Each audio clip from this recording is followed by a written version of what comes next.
What's up, girl? Thank you so much for joining and being here. The topic of the day is I am a fat personal trainer, but I want to use my story to talk to you guys about making sure that you heal your body image beliefs, like any toxic body image beliefs. So, as you're tuning in, let me know where you're joining in from. How's the weather today? What city and state are you from? So, topic of the day is healing your toxic body image beliefs about yourself. And so, like, I want to make sure that the women that are on my platform that are watching know how to make changes from self love and not self hate. Because honestly, I'm like so tired of um, the the media pumping these ideas into women's heads that they have to look a certain way in order to love themselves. Because I see the negative consequences on, the having to look a certain way on women. And it's like everyone that's considered fit looks a certain way. And I have literally been so many different places in my life as far as my body is concerned. And I feel like that's actually a plus for me. That's a strength for me because I can relate to where you're coming from. I can relate to being in the trenches with you in order to I can relate to being in the trenches with you in order to accomplish your fitness goals, right? So I want you to start pivoting your belief in yourself in a way that you make it your biggest strength, okay? Because it's not until like we start owning our insecurities and make it our own. And my daughter said, "Show my muscles." Uh, but it's not until we like own our insecurities and make it our strength that we start having like these like epiphanies and being able to like break through these toxic negative beliefs. Because for me, being in the fitness space and being a coach, but being considered overweight,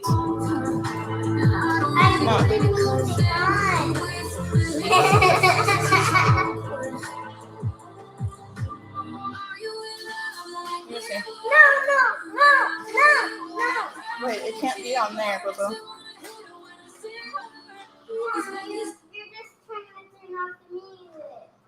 No, it just can't be on my computer while I'm talking. uh, okay, because I won't be able to think straight. But Mom, that was terrible. What? You were laughing all the time. I'm laughing all the time. LOL, that's me and my kids on lives. Yes, so I'm glad you already know like the deal because I literally have a 7-year-old and I have a 5-year-old, so I can barely remember my own age. So, but that's actually a strength, right? Like it's not until you own the fact that I'm a single mother, I'm divorced, I have kids, I'm considered overweight by BMI standards, until you can make those things your strength. Because that's how I built Thick Fit Nation, was because it was all about being curvy but still being it was all about being curvy but still being confident, being curvy and still having like all the confidence in the world and having a fitness journey. Because the issue that I really hate to see is when people feel self-confident or they feel self-conscious about being in the gym because they're overweight. How much sense does that make? Like, just like think about that for a second, that people feel self-conscious about going to the gym being overweight.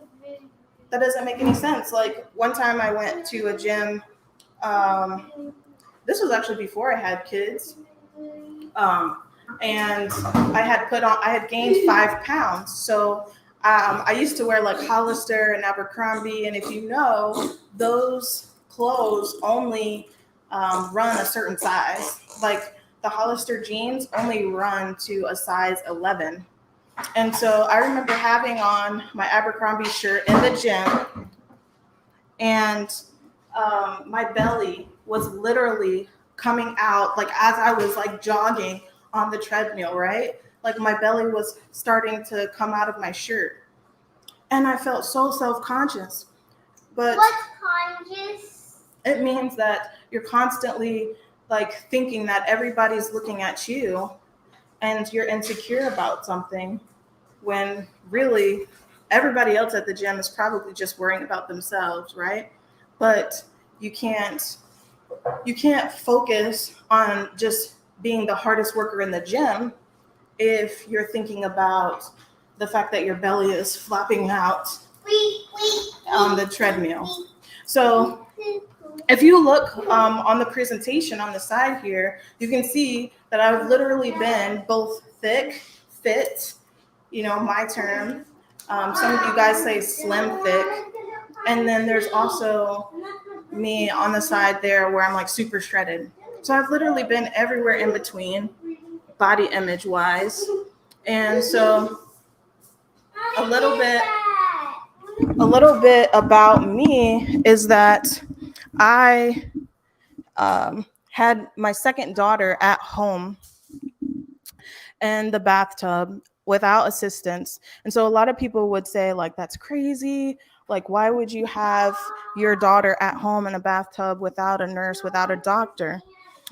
But in my mind, like that's what was natural. That's what's normal, because I was having a low risk pregnancy, and that was really what was important to me at the time. And so I'm one of those people that believes in being natural and doing what you fully believe in.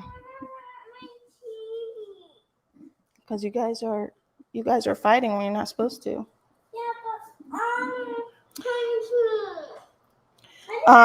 So a little bit further about me is that I used to work as a nurse, full-time COVID unit, and I'm also been a certified trainer since 2019.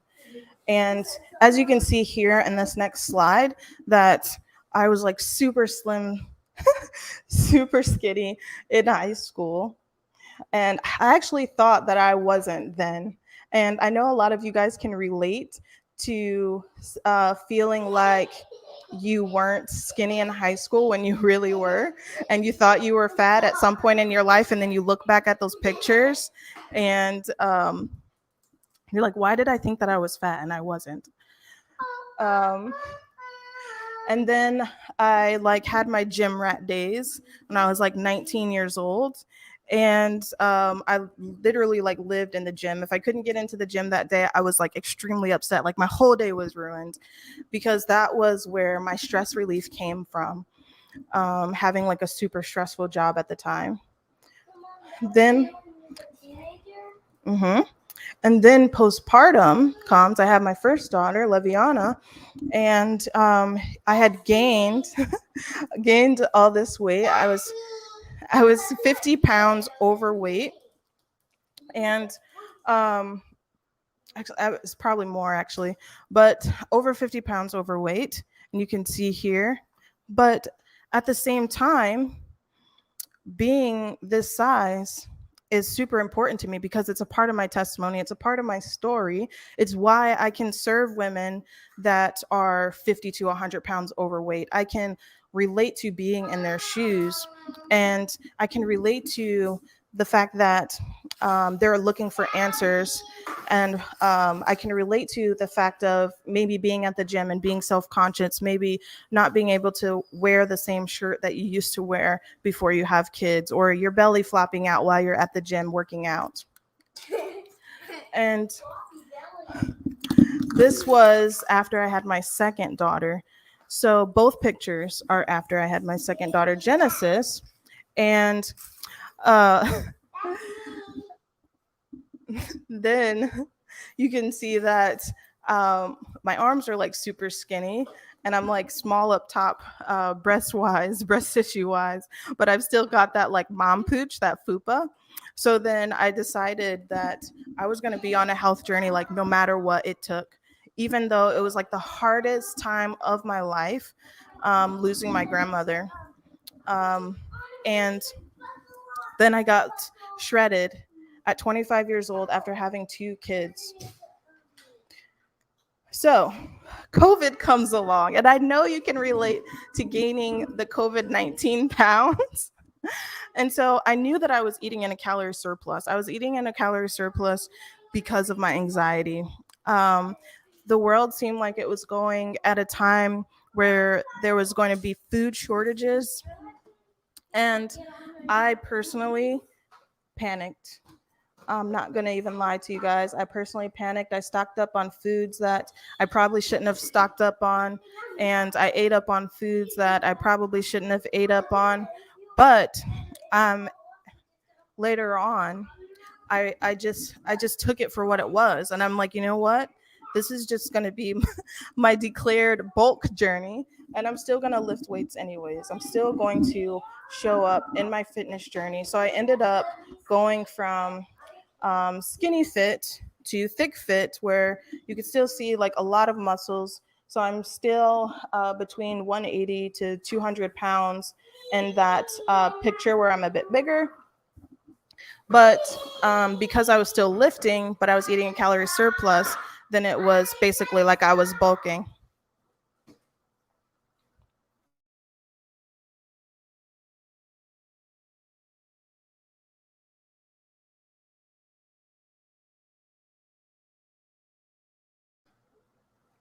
All right. So here I have a picture of Serena Williams because she's my body goals, right? Everybody wants, well, not everybody, but a majority of women out there nowadays, this is like the standard of beauty now, but it wasn't always the standard of beauty. Like big butts was not always in, being curvy was not always in, but a lot of women don't have the courage that it takes to actually build this body, the patience that it takes to actually build this body. It takes time, it takes patience, it takes hard work, and it takes also having the right role models to look up to. So here's another picture of her. And so this is a heavy lifter. And as you can see, like she puts in some like really hard work. So when I was on my bulk journey, when I declared that I was going on a bulk journey, then I pivoted who my body image goals was going to be. And that's really important. That's a really key takeaway that I want you to have personally is figure out who it is that you look up to. And maybe the number on the scale won't become as important to you if you're looking up to women who value their strength gains more than the number on the scale. The number that they're lifting, their personal records are more important to them than the scale. And so there's just some other images of other women that are thick, but they're in the gym. Thick, but in the gym. Thick and in the gym. Thick and in the gym.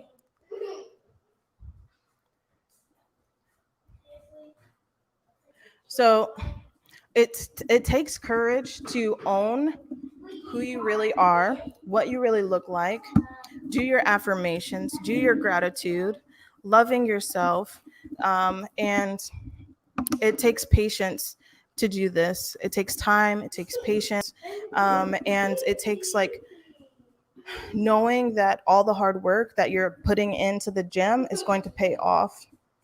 Knowing that if you own your insecurities and make it your strength, then nothing will be able to stop you. If you own the fact that you're beautiful and you're plus size, then nothing will be able to stop you. If you own the fact that you're thick and beautiful, then nothing will be able to stop you. Too loud, boo boo.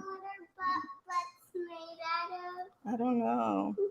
So this is just a quote that I came up with. It says, and it says, "Don't let the media dictate the beauty standard for you, but go find. See, she wants attention, right? But this is part of why I lift too, because she's 5 years old and I can hold her um, by myself with one arm for a long period of time. And being able to hold my kids and carry them for a long period of time is super, super important to me. But this quote says, "Don't let the media dictate the beauty standard for you, but go find people who look like you and let that be your standard of beauty, because who you follow matters." Here. Oh, I can't help you. And so that's the end of the presentation. I just want you guys to know that, like, whether you look a certain way, whether you look a certain way or not, then you can still have confidence when you step into the gym. And don't let anyone tell you that being thick or being plus size does not make you a beautiful person, both inside and out. And I'm going to close out this live because my kids are too loud. All right, love you guys. Remember that it's faith, consistency, and hard work that's going to get you to your goals.